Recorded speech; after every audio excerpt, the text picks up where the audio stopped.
अस्सलाम वालेकुम, welcome to Fakhar स्टम्स फेयर। आज के इस लेक्चर में हम रेफरेंस वेरिएबल को देखेंगे।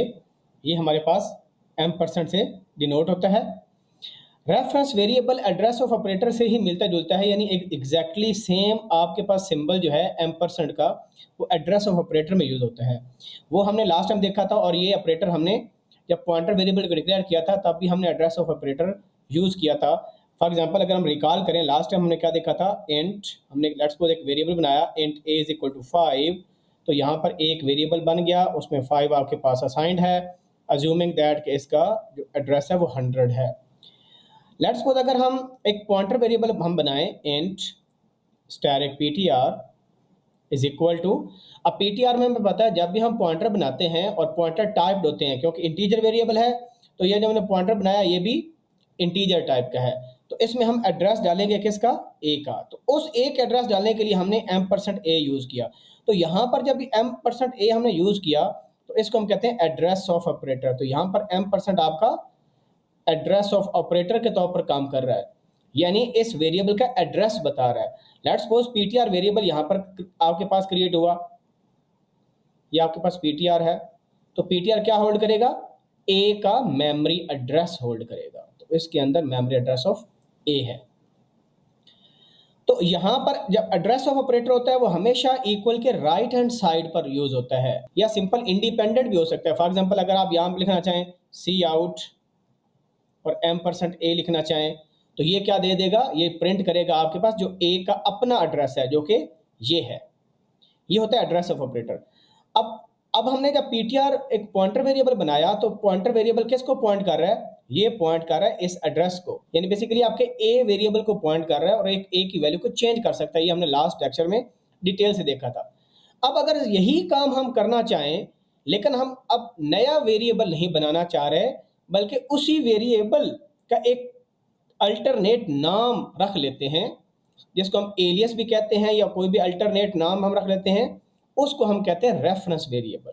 यानी एग्जिस्टिंग वेरिएबल, जिस तरह ये ए एग्जिस्टिंग वेरिएबल है, एग्जिस्टिंग वेरिएबल का एक रेफरेंस बनाना है। तो रेफरेंस एक वेरिएबल होगा जो इंटीजर टाइप का ही होगा, क्योंकि हमने इंटीजर का रेफरेंस बनाना है, लेकिन मेमोरी में उसके लिए अलग से कोई जगह ऑक्युपाई नहीं होगी। तो हम रेफरेंस वेरिएबल कैसे बनाएंगे, हम लिखेंगे इंट। तो रेफरेंस वेरिएबल बनाने के लिए हमने यहाँ पर जहाँ पर पॉइंटर लगाया था, स्टैटिक लगाया था, इसकी जगह लिखेंगे m%, और यहाँ पर रेफरेंस वेरिएबल का नाम लेट्स सपोज इसको ref लिखते हैं, इज इक्वल टू, अब हमने सिंपल ये एक एलियस बनाया, ये एक निकनेम बनाया, या कोई अल्टरनेट नाम बनाया, किसका, इस a इंटीजर का।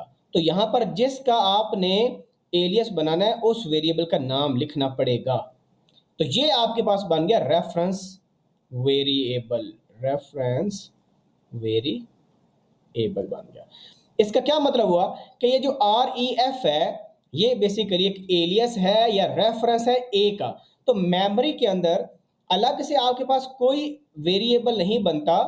लेट्स सपोज ये जो रेफरेंस वेरिएबल बना है ना ref, तो इसका जो मेमोरी एड्रेस होगा वो एग्जैक्टली वही होगा जो a का था, यानी a का मेमोरी एड्रेस और आपके रेफरेंस वेरिएबल का मेमोरी एड्रेस एग्जैक्टली सेम है। तो कहने का क्या मतलब कि एक्चुअली ये अगर ये a है, अगर ये a है तो आपका रेफरेंस भी a ही है। तो इसका मतलब है कि यहाँ पर एग्जैक्टली वही चीज़ है, यानी ये चीज़ जो लिखी हमने, a वेरिएबल जब बनाया तो उसका जब रेफरेंस बनाया तो मेमोरी में एग्जैक्टली सेम लोकेशन पर वही वेरिएबल बन गया। यानी एक्चुअली a को अब a खुद भी चेंज कर सकता है, और a को चेंज करने के लिए हम इस रेफरेंस वेरिएबल का यूज़ भी कर सकते हैं। तो ऐसे रेफरेंस वेरिएबल क्रिएट होता है। जिस तरह हमने पॉइंटर क्रिएट किया था, और लेट्स सपोज यहाँ पर हम पॉइंटर से वैल्यू कैसे चेंज करते थे, हम लिखते थे स्टार ptr, या डी रेफरेंस ऑपरेटर बन गया। अगर लेट्स सपोज मैं यहाँ पर कर दूँ 10, तो इससे क्या होगा, क्योंकि ये ptr इस a को पॉइंट कर रहा है, तो अब इसकी वैल्यू को इसने चेंज करके कितना कर दिया, 10। अब अगर यही काम हम रेफरेंस वेरिएबल से करें तो हम कैसे करेंगे, हम सिंपल लिखेंगे रेफ इज इक्वल टू 20। तो इससे क्या होगा, a की वैल्यू क्योंकि 10 होगी तो यहाँ पर भी 10 हो जाएगी। जब मैंने ये स्टेटमेंट लिखी तो a की वैल्यू 10 से चेंज होकर क्या हो जाएगी, 20 हो जाएगी। तो अब ये 20 बन गया, तो बेसिकली ये भी 20 है। ये दो डिफरेंट इक्वेशंस नहीं है, सेम इक्वेशन है, तो a की जगह हम इसको अपडेट कर देते हैं। तो इसके बाद अगर आप लेट्स सपोज आप सी आउट करें a को, तो यू विल गेट 20, तो आपको 20 मिलेगा।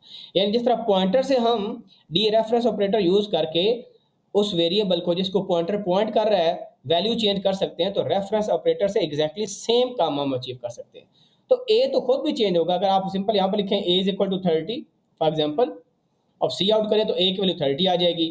लेकिन अगर आप सिंपल लिखें रेफरेंस प्लस प्लस, तो आपके पास जो ए की वैल्यू कितनी हो जाएगी, 31 हो जाएगी। इसी तरह अगर आप लिखें स्टैरिक पीटीआर और प्लस प्लस, तो जो ए की वैल्यू कितनी हो जाएगी, 32 हो जाएगी। तो इस तरह आप जो रेफरेंस वेरिएबल है और पॉइंटर वेरिएबल है, दोनों को यूज करके जिस वेरिएबल को वो पॉइंट कर रहा है या रेफरेंस जिस वेरिएबल का आपने क्रिएट किया उसकी वैल्यू को मॉडिफाई कर सकते हैं। ये पावर है रेफरेंस वेरिएबल की। तो जो डिफरेंसेस हैं वो आप देख लें कि एड्रेस ऑफ ऑपरेटर हमेशा, अगर आपने इक्वल का असाइनमेंट ऑपरेटर यूज करना है तो एड्रेस ऑफ ऑपरेटर हमेशा आपके राइट हैंड साइड पर आएगा। अगर m% आपके राइट साइड पर है तो एड्रेस ऑफ ऑपरेटर है। अगर लेफ्ट हैंड साइड पर है और इंटीजर यानी डाटा टाइप के बाद में आया तो वो एज अ रेफरेंस वेरिएबल काम करेगा या एज एन एलियस काम करेगा या निक नेम काम करेगा। और मेमोरी में उसका एड्रेस नया नहीं बनता, एग्जैक्टली वही एड्रेस होता है जिसका वो रेफरेंस होता है, यानी ए का या कोई और हो। फॉर एग्जांपल यहाँ पर मैंने इंटीजर बनाया तो रेफरेंस वेरिएबल भी उसकी टाइप भी इंटीजर है।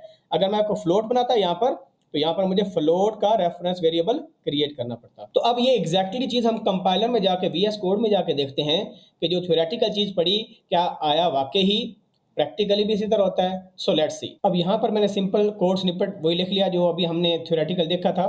इसमें ए की वैल्यू 5 ली और यहाँ पर एक पॉइंटर वेरिएबल हम क्रिएट कर रहे हैं और ये पॉइंटर वेरिएबल क्या कर रहा है, ए को पॉइंट कर रहा है, ठीक है। और यहाँ पर हम इसी ए का एक रेफरेंस वेरिएबल REF से क्रिएट कर रहे हैं जो कि एलियस है ए का, यानी ए की वैल्यू को हम रेफरेंस वेरिएबल से चेंज कर सकते हैं।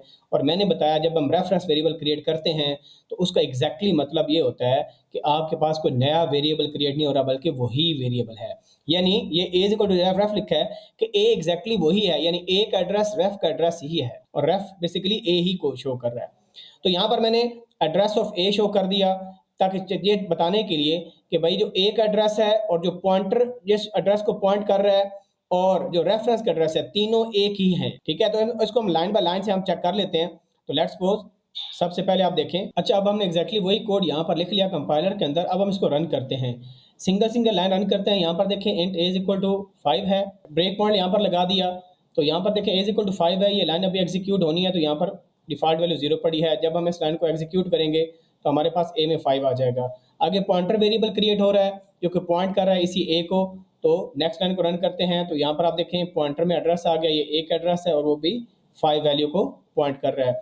नेक्स्ट हमारे पास रेफरेंस वेरिएबल है तो उसमें भी एग्जैक्टली 5 पड़ा है, यानी पॉइंटर और रेफरेंस एग्जैक्टली सेम एड्रेस को और सेम वेरिएबल को पॉइंट कर रहे हैं। अब यहाँ पर देखते हैं जो एक एड्रेस है वो आप देखें 5C एंड पर आ रहा है, A5C और रेफरेंस वेरिएबल का एड्रेस भी एग्जैक्टली सेम आ रहा है। अब हम ये देख रहे हैं कि यहाँ पर पॉइंटर की वैल्यू 10 है, यानी डी रेफरेंस ऑपरेटर यूज करके हम ए की वैल्यू को चेंज कर रहे हैं। तो अब इसका इफेक्ट यहाँ पर देखिएगा कि ए की वैल्यू 5 से 10 हो जाएगी। तो यहाँ पर देखें ए इक्वल टू 10 आपके पास हो गई। अब हम ए को प्रिंट कर रहे हैं कंसोल पर तो ए इक्वल टू 10 आ गया।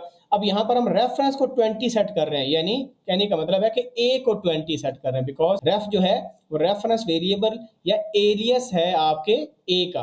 तो जब मैं ये लाइन एग्जीक्यूट करूंगा तो आप देखिएगा यहाँ पर ए आपका 20 हो गया और पॉइंटर की वैल्यू भी डी रेफरेंस ऑपरेटर में 20 हो गई। तो अब हम जब इसको प्रिंट करेंगे तो हमारे पास ए इक्वल टू 20 आ जाएगा। यहाँ पर हम ए की वैल्यू खुद ही चेंज कर रहे हैं 30 करके, तो ए की वैल्यू 30 हो गई। लेकिन जब मैं यहाँ पर डी रेफरेंस ऑपरेटर पॉइंटर को यूज करके इंक्रीमेंट करता हूँ तो ये वैल्यू 31 हो जाएगी। ए की वैल्यू आप देखिए मेमोरी में 31 हो गई और फिर रेफ प्लस प्लस कर रहा हूँ, रेफरेंस को इंक्रीमेंट कर रहा हूँ तो ये भी ए को इंक्रीमेंट कर देगा, 32 वैल्यू हो जाएगी। तो यहाँ पर आप देखिएगा यहाँ पर वैल्यू क्या होगी 32 और यहाँ पर आपके फाइनल जो वैल्यू ए की वो भी 32 प्रिंट हो गई। तो इस तरह आपका रेफरेंस वेरिएबल काम करता है जो कि एग्जैक्टली पॉइंटर ही की तरह है, बट उसकी जो डिक्लेरेशन है और उसको जो सिंटैक्स है वो टोटली डिफरेंस है।